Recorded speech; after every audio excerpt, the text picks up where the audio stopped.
Recent గా Jammu and Kashmir కి 10,000 మంది ఉగ్రవాదులు. అవును, మీరున్నది నిజమే. ఏంటంటే లష్కరే తోయిబాకి చెందిన హఫీజ్ సయ్యద్, వాడు ఇంటర్నేషనల్ టెర్రరిస్ట్, అంతర్జాతీయ ఉగ్రవాది.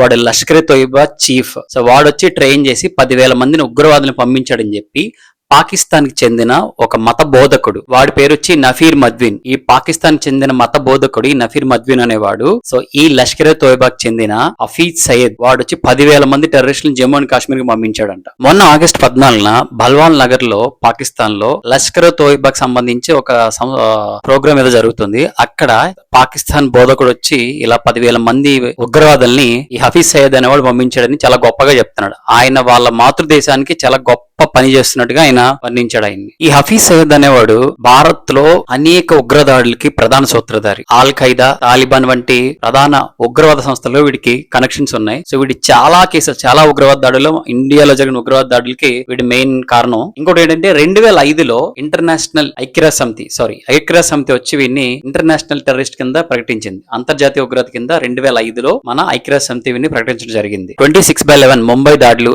అలాగే పహల్గామ్ దాడి, పదే వీడి పేరు వినిపిస్తూనే ఉంది. వీడి పహల్గామ్ దాంలో మొత్తం అడిగి మరీ చంపారు కదా, దానికి ఉగ్రవాదులు పంపించిన దగ్గర నుంచి ప్లాన్ చేసి ప్రణాళిక పక్కాగా జరిగే దగ్గర వరకు మొత్తం వీడి చేసిందే.